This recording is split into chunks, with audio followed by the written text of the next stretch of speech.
بعض اہل علم نے لکھا، صوفیہ نے لکھا کہ حضور علیہ الصلوۃ والسلام کے معراج کو دیکھیں تو اس کے 4 حصے بنتے ہیں۔ پہلا حصہ مسجد الحرام سے لے کر مسجد اقصیٰ تک، اور دوسرا مسجد اقصیٰ سے سدرۃ المنتہا تک، فرشتوں کی آخری حد تک، اور تیسرا سدرۃ المنتہا سے لے کر عرش کا سفر یہاں تک، اور پھر عرش سے لے کر کعبہ قوسین لا مکان تک۔ یہ فرمایا کہ 4 حصے بنتے ہیں۔ تو اللہ تبارک و تعالیٰ نے اس باتوں کو سامنے رکھیں تو ایک ہی رات کے کچھ حصے میں جو معراج نبی صلی اللہ علیہ وسلم ہوئی ہے، اس میں اللہ نے اپنے حبیب صلی اللہ علیہ وسلم کو ایک نہیں 4 معراجیں کروائی ہیں، 4 معراج کروائی ہیں۔ اللہ اکبر۔ اچھا، ہم نے جمعے میں بھی یہ بات آپ کے سامنے رکھی تھی۔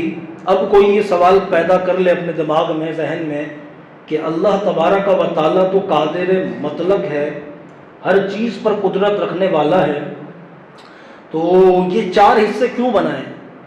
اللہ تبارک و تعالیٰ نے مسجد حرام سے مسجد اقصیٰ لے کر گیا، مسجد الاقصیٰ سے لے کر منتہا تک لے کر گیا، منتہا سے عرش تک، عرش سے کعبہ قوسین کے مقام تک، لا مکان تک گیا۔ ڈائریکٹلی اللہ تبارک و تعالیٰ نے کیوں کعبہ قوسین تک نہیں بنائی؟ سواریاں کیوں بھیجی؟ براہ راست کیوں نہیں بلوا لیا؟ آنا وہی تھا، حضور علیہ الصلوۃ والسلام کا ڈیسٹینیشن جب وہی تھا، کعبہ قوسین منزل مقصود تھی، تو اللہ تبارک و تعالیٰ نے ڈائریکٹ کیوں نہیں بلایا؟ تو یاد رکھیں، اس میں حکمتیں ہوتی ہیں، اور بزرگوں نے بھی کہا کہ اللہ تبارک و تعالیٰ کے ہر کام میں حکمت ہوتی ہے۔ اب حکمتیں سنیں۔ مسجد الحرام سے لے کر مسجد اقصیٰ تک، یہ اس میں کیا حکمت تھی؟ یہاں کیوں بلایا گیا مسجد الحرام سے لے کر مسجد اقصیٰ تک؟ تو علماء نے لکھا کہ اس میں حکمت یہ تھی کہ کافروں کو اللہ تبارک و تعالیٰ لاجواب کرنا چاہتا ہے، کافروں کے منہ بند کرنا چاہتا ہے، اور حضور کا کرم اور اعجاز دکھانا چاہتا ہے کافروں پر کہ دیکھو میرے مصطفیٰ کی شان کیا ہے۔ آپ کہیں گے کیوں، وجہ کیا ہے؟ وجہ یہ ہے کہ اس زمانے میں مسجد اقصیٰ صرف کافروں نے دیکھی تھی۔ وہ کافر یہ بھی جانتے تھے کہ حضور نبی کریم صلی اللہ علیہ وسلم پیدا مکے میں ہوئے اور مکے میں موجود ہیں۔ ہم نے حضور علیہ الصلوۃ والسلام کا بچپن دیکھا، حضور علیہ الصلوۃ والسلام کا لڑکپن یہیں دیکھا، حضور علیہ الصلوۃ والسلام کی جوانی یہیں دیکھی ہے۔ حضور کبھی بیت المقدس گئے ہی نہیں، حضور کبھی جو ہے وہ فلسطین گئے ہی نہیں۔ تو پھر انہوں نے مسجد اقصیٰ کو دیکھا ہوا تھا، انہوں نے ہر کھڑکی دیکھی تھی، ہر مینار دیکھے ہوئے تھے، ہر دروازے دیکھے ہوئے تھے، ہر گلی محلہ چوک چورایا چبوترا سب دیکھا ہوا تھا۔ تو کہا یہی تو وہ حکمت تھی کہ جب کفار انکار کرتے اور انکار کے نتیجے میں وہ کہتے اگر اللہ کے نبی ہیں سچے برحق تو نشانی بتائیں، اگر آپ نے واقعی معراج میں مسجد اقصیٰ دیکھی ہے تو پھر علامتیں بتائیں، اس کی کھڑکیاں کتنی ہیں، دروازے کتنے ہیں، اس میں قندیلیں کتنی ہیں، روشن دان کتنے ہیں، اس میں دالان کتنے ہیں، صحن کتنا چوڑا ہے۔ میں آپ سے پوچھوں اگر اس مسجد میں پنکھے کتنے ہیں، آپ میں سے کوئی جواب دے گا ابھی؟ میں آپ سے پوچھوں اگر اس مسجد میں کتنی لائٹیں لگی ہیں، آپ جواب دیں گے؟ اچھا، دائیں ہاتھ کی طرف بائیں ہاتھ کی طرف کتنے بٹن لگے ہیں، آپ بتائیں گے؟ مسجد میں صفیں کتنی بچھی ہیں، گن کے بتائیں گے؟ یعنی اندازے میں بھی لا کر؟ حالانکہ آپ روز آتے ہیں، آپ روزانہ دیکھ کے جاتے ہیں۔ جب کفار نے یہ اعتراض کیا نا، اگر آپ اللہ کے حبیب ہیں، دعویٰ کرتے ہیں کہ آپ نے معراج کی ہے، تو پھر بتائیں نا مسجد اقصیٰ کیسی ہے؟ اب حضور علیہ الصلوۃ والسلام فرماتے ہیں کہ جیسے ہی انہوں نے پوچھنا شروع کیا نا مسجد اقصیٰ میں کھڑکیاں کتنی، دروازے کتنے ہیں، تو اللہ تبارک و تعالیٰ نے کرم کیا، مسجد اقصیٰ کو میرے سامنے کر دیا۔ وہ پوچھتے کھڑکیاں کتنے میں، کھڑکیاں بتاتا، وہ پوچھتے دروازے کتنے میں، دروازے بتاتا، وہ پوچھتے روشن دان کتنے میں، روشن دان بتا دیتا۔ اللہ اکبر کہتے ہیں، فرماتے ہیں کہ یہ جب کرم ہونا تھا نا، اسی وجہ سے، اسی حکمت کے تحت اللہ تبارک و تعالیٰ مسجد حرام سے مسجد اقصیٰ لے کر گیا۔ اچھا، مسجد اقصیٰ سے سدرۃ المنتہا تک کیوں؟ اب دیکھیں، سدرۃ المنتہا یہ فرشتوں کی حد ہے۔ سدرۃ المنتہا یہ فرشتوں کی آخری حد۔ سدرہ کس کو کہتے ہیں؟ دیکھیں یہ ایک بیری کا درخت ہے، اہل علم نے لکھا یہ بیری کا درخت ہے، اور اس کی شان کیا ہے؟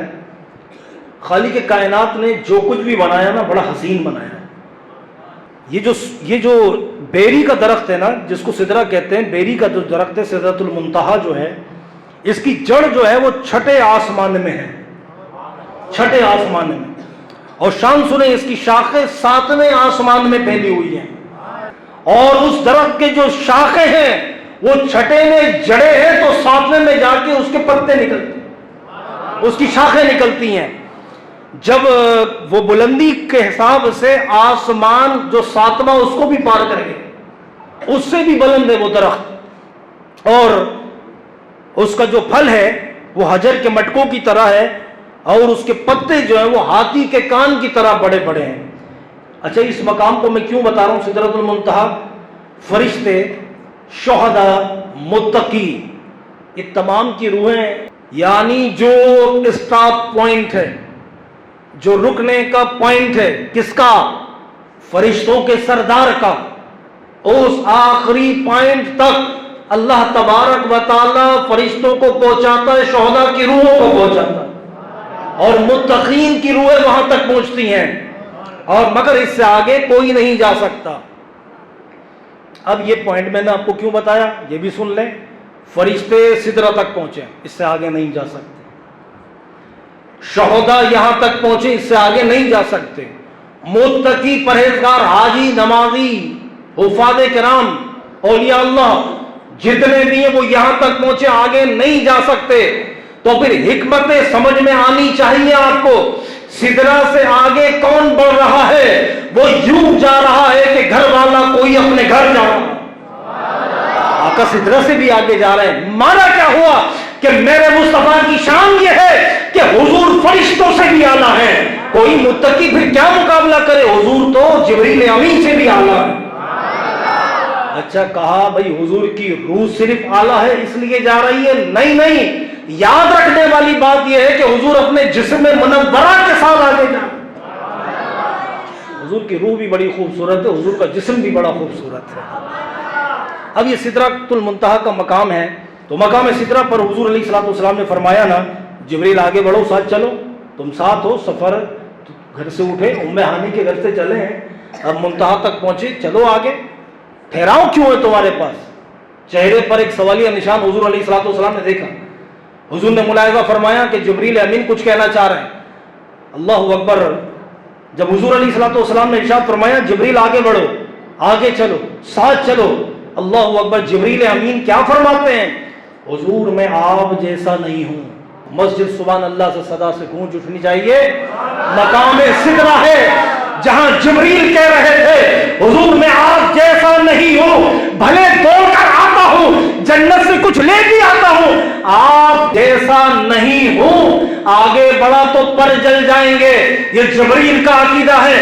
معلوم یہ ہوا کہ جبریل کی رفتار ہوگی پر مصطفیٰ اس سے بھی آگے کی رفتار رکھتے ہیں، مصطفیٰ جبریل کی شان ہوگی پر حضور جبریل سے بھی بڑی شان رکھتے ہیں۔ جبریل کا مقام سدرۃ المنتہا ہے اور حضور کا مقام کیا ہے لوگوں تم جان ہی نہیں سکتے۔ حضور کا مقام تو وہ ہے کہ جو اللہ نے فرمایا کہ وہ پھر قریب ہوئے، کعبہ قوسین تک پہنچے، کعبہ قوسین کی مقدار بتائی کہ 2 کمانوں کے ملنے کی جگہ، پھر لوگوں نے یہ سوچنا تھا کہ اتنے قریب ہے کیا؟ فرمایا نہیں، ثم دنا، اور قریب۔ تو حضور کتنے قریب ہیں اب اندازہ لگانا مشکل ہے۔ فرمایا باتیں بھی تو کی، راز و نیاز کی تو کیا کی؟ فرمایا جو وہی کرنی تھی وہ کر دی، جو کرنی تھی کر دی، جو باتیں ہونی تھی ہو گئی۔ اب حبیب جانے اور حبیب کا رب العالمین جانے۔ اب حضور آگے بڑھے، جس طرح یہ مسجد اقصی میں نماز کی امامت ہوئی نا، تو یہاں پر بھی ساری صفیں تیار ہوئی سدرۃ المنتہا پر۔ اب چونکہ یہ فرشتوں کا مقام ہے، اب یہاں امامت کوئی عام مقتدیان نہیں ہے، یہاں مقتدی کھڑے ہیں کون؟ سارے فرشتے، سارے موجود ہیں۔ یہ عظیم الشان انتظام ہوا۔ اب ان فرشتوں نے سدرۃ المنتہا کے مقام پر صفیں بنائی ہیں۔ جبریل کہتے ہیں اللہ کے حبیب یہ صفیں تیار ہیں۔ حضور فرماتے ہیں کیا معاملہ ہے؟ کہتے ہیں آپ صرف